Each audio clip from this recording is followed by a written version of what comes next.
আসসালামু আলাইকুম। সংবাদে আপনাদের সবাইকে স্বাগত জানাচ্ছি। আমি ফিরোজ তোহা। শুরুতেই সংবাদ শিরোনাম জানিয়ে দেব এই মুহূর্তে হাতে পাওয়া সর্বশেষ গুরুত্বপূর্ণ আপডেট বাংলা সংবাদ। শুরুতেই থাকছে অবিলম্বে ভোটের ব্যবস্থা করতে হবে। বিএনপির স্থায়ী কমিটির সদস্য ডক্টর খন্দকার মোশাররফ হোসেন বলেন, আপনারা নানা সংস্কারের কথা বলছেন, কিন্তু সুষ্ঠু ও নিরপেক্ষ ভোট সবচেয়ে বেশি প্রয়োজন। অন্তর্বর্তীকালীন সরকারকে অনুরোধ করতে চাই, অবিলম্বে ভোটের ব্যবস্থা করতে হবে। জনগণ ভোট দিয়ে তাদের প্রতিনিধি সংসদে পাঠাবে। এবারে জানাবো, ভয়ে আত্মগোপনে আছি। শেখ হাসিনা সরকারের পতনের পর পুলিশের একাধিক ঊর্ধ্বতন কর্মকর্তার দেশ ছাড়ার গুঞ্জন ওঠে। এর মধ্যে কয়েকজনকে বিভিন্ন মামলায় গ্রেপ্তার করে রিমান্ডে নেওয়া হয়েছে। তবে এখনও খোঁজ মেলেনি আলোচিত পুলিশ কর্মকর্তা হারুনা রশিদ ও মনিরুল ইসলামের। এদের মধ্যে সাবেক অতিরিক্ত আইজিপি মনিরুল ইসলাম দেশেই আছেন। জঙ্গি ভয়ে তিনি আত্মগোপনে আছেন বলে দাবি করেছেন। আজ মঙ্গলবার দেশের একটি বেসরকারি টেলিভিশনকে দেওয়া সাক্ষাৎকারে এসব কথা বলেন তিনি। জানাবো, $200 কোটি সহায়তার প্রতিশ্রুতি বিশ্বব্যাংকের। অন্তর্বর্তী সরকারের সংস্কার কর্মসূচি বাস্তবায়নে সহায়তা প্রদানের লক্ষ্যে বিশ্বব্যাংক চলতি অর্থ বছরে বাংলাদেশের জন্য ঋণ সহায়তা বাড়ানোর প্রতিশ্রুতি ব্যক্ত করেছে। মঙ্গলবার ঢাকায় রাষ্ট্রীয় অতিথি ভবন যমুনায় প্রধান উপদেষ্টা অধ্যাপক ডক্টর মোহাম্মদ ইউনূসের সঙ্গে সৌজন্য সাক্ষাৎ করেন বিশ্বব্যাংকের কান্ট্রি ডিরেক্টর আব্দুল্লাহ শেখ। এদিকে নির্বাহী ম্যাজিস্ট্রেটের ক্ষমতা পেল সেনাবাহিনী। নির্বাহী ম্যাজিস্ট্রেটের ক্ষমতা পেল বাংলাদেশ সেনাবাহিনীর কমিশনপ্রাপ্ত কর্মকর্তারা। The code of criminal prosecutor 1998-এর 12-এর 1 ধারা অনুযায়ী 2 মাসের অর্থাৎ 60 দিনের জন্য ক্ষমতা দিয়ে মঙ্গলবার জনপ্রশাসন মন্ত্রণালয় থেকে প্রজ্ঞাপন জারি করা হয়েছে। সেনাবাহিনীর কমিশনপ্রাপ্ত কর্মকর্তারা এবং ম্যাজিস্ট্রেটসি এ ক্ষমতা মেট্রোপলিটন এলাকার বাইরে সারা দেশে প্রয়োগ করতে পারবেন বলে প্রজ্ঞাপনে জানানো হয়েছে। এবারে থাকছে, গণতান্ত্রিক সরকার গঠিত না হওয়া পর্যন্ত রাজপথে থাকব। জাতীয়তাবাদী যুবদল সভাপতি আব্দুল মোনায়েম বলেছেন, স্বৈরাচার হাসিনা সরকারের গত 15.5 বছরে বিএনপি এবং সহযোগী সংগঠনের নেতাকর্মীদের উপর অত্যাচার নির্যাতনের স্টিম রোলার চালিয়েছে। শত নির্যাতন, নিপীড়ন, গুম খুন সত্ত্বেও বিএনপি রাজপথ ছাড়েনি। হাসিনা বিরোধী আন্দোলন থেকে বিএনপি নেতাকর্মীরা একদিনের জন্যও সরে যায়নি। এবং সর্বশেষ জানাবো আন্তর্জাতিক সংবাদ। ইসরায়েলের রাজনৈতিক ইচ্ছাকে ভেঙে ফেলব আমরা। হামাস প্রধান ইয়াহিয়া সিনওয়ার বলেছেন, ইসরায়েলের বিরুদ্ধে দীর্ঘস্থায়ী লড়াইয়ের জন্য প্রস্তুত ফিলিস্তিনি। ইয়েমেনের ইরান সমর্থিত হুদি বিদ্রোহীদের কাছে পাঠানো সোমবার এক বার্তায় তিনি একথা বলেছেন। হামাস নেতা বলেন, আমরা নিজেদেরকে একটি দীর্ঘস্থায়ী যুদ্ধের লড়াইয়ের জন্য প্রস্তুত করেছি, যা শত্রুর রাজনৈতিক ইচ্ছাকে ভেঙে ফেলবে। তিনি বলেন, ইরাক, লেবানন, ইয়েমেনের ইরান সমর্থিত গোষ্ঠীগুলি ইসরায়েলকে পরাজিত করবে। এতক্ষণ শিরোনাম শুনছিলেন, এবার বিস্তারিত। প্রিয় দর্শক, আপনি যদি এই চ্যানেলে নতুন হয়ে থাকেন, ভিডিওটি দেখতে দেখতে চ্যানেলটি সাবস্ক্রাইব করে আমাদের সঙ্গে থাকুন। আর এই ভিডিও সম্পর্কে আপনি আপনার মূল্যবান মতামতটি কমেন্ট বক্সে জানিয়ে দিন। আর হ্যাঁ প্রিয় দর্শক, জানিয়ে দিন ভিডিওটি কোথা থেকে দেখছেন। অবিলম্বে ভোটের ব্যবস্থা করতে হবে, খন্দকার মোশাররফ। বিএনপির স্থায়ী কমিটির সদস্য খন্দকার মোশাররফ হোসেন বলেছেন, আপনারা নানা সংস্কারের কথা বলছেন, কিন্তু সুষ্ঠু নিরপেক্ষ ভোট সবচেয়ে বেশি প্রয়োজন। অন্তর্বর্তীকালীন সরকারকে অনুরোধ করতে চাই, অবিলম্বে ভোটের ব্যবস্থা করতে হবে। জনগণ ভোট দিয়ে তাদের প্রতিনিধি সংসদে পাঠাবে।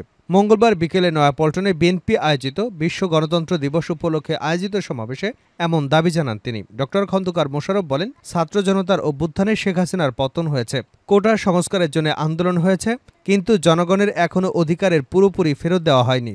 আমরা সেটা দিতে চাই। বিএনপির এই নেতা বলেন, এত বড় একটি পরিবর্তনের পর স্বৈরাচার সরকার যেসব অন্যায়, অত্যাচার, দুর্নীতি করেছে তার বিচার অবিলম্বে চাই। প্রধান উপদেষ্টা বলেছেন, সব সেক্টর ধ্বংস করে গেছেন শেখ হাসিনা। অনতিবিলম্বে সব সেক্টর সংস্কার করতে হবে, যাতে মানুষ নিরাপদে থাকতে পারে, নিজের ভোট দিতে পারে, সেই ব্যবস্থা করতে হবে।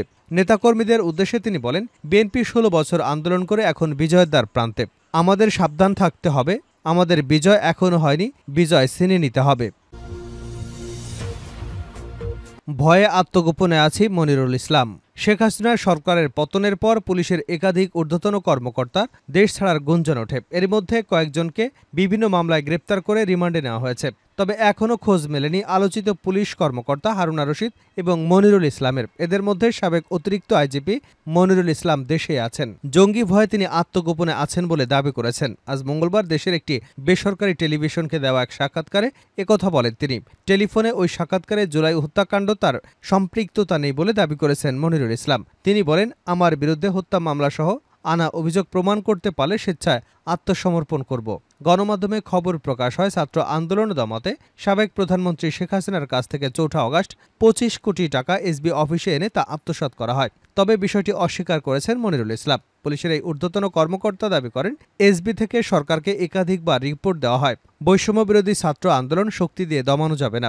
গত ৫ আগস্ট ছাত্র জনতার গণঅভ্যুত্থানে পতন হয় শেখ হাসিনা সরকারের।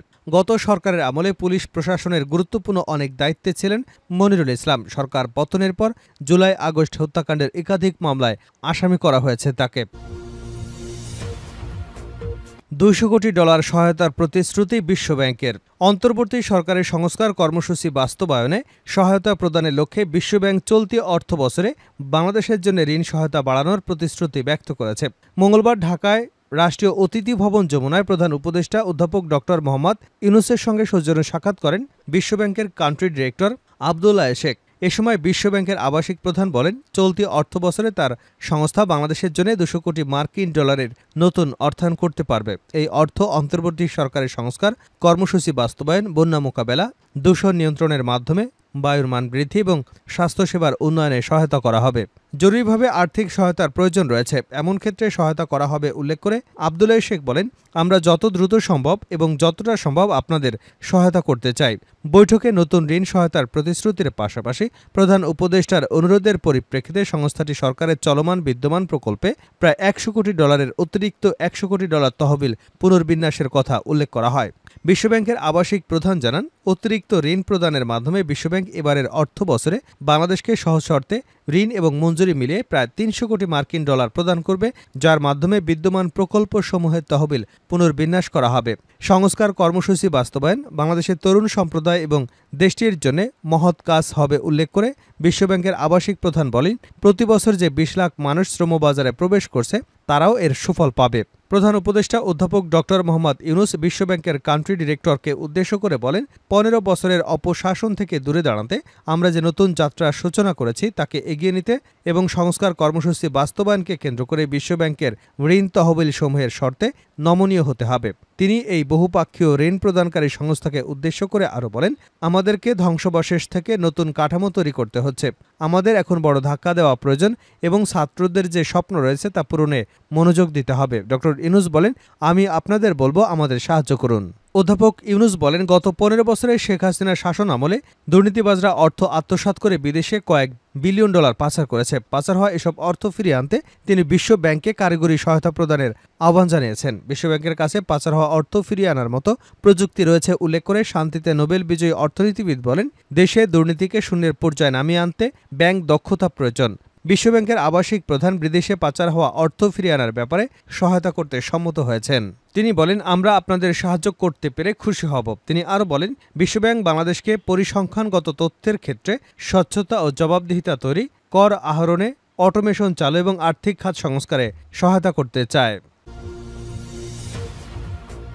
গণতান্ত্রিক সরকার গঠিত না হওয়া পর্যন্ত রাজপথে থাকব মুন্না। জাতীয়তাবাদী যুবদল সভাপতি আব্দুল মোনা বলেছেন, স্বৈরাচার হাসিনা সরকার গত 15 বছরে বিএনপি এবং অঙ্গ ও সহযোগী সংগঠনের নেতাকর্মীদের উপরে অত্যাচার নির্যাতনের স্টিম রোলার চালিয়েছে। শত নির্যাতন, নিপীড়ন, গুম খুন সত্ত্বেও বিএনপি রাজপথ ছাড়েনি। হাসিনা বিরোধী আন্দোলন থেকে বিএনপি নেতাকর্মীরা একদিনের জন্যও সরে যায়নি। 15.5 বছরে এই আন্দোলনের ধারাবাহিকতায় ফ্যাসিস্ট হাসিনা সরকারের পতন হয়েছে। তিনি বলেন, দেশে আগামীতে একটি অবাধ সুষ্ঠু নির্বাচনের মধ্য দিয়ে গণতান্ত্রিক সরকার গঠিত না হওয়া পর্যন্ত আমরা রাজপথে থাকব। মঙ্গলবার বিকেলে রাজধানী নয়াপল্টনে বিএনপির কেন্দ্রীয় কার্যালয়ের সামনে এক গণসমাবেশে তিনি এসব কথা বলেন।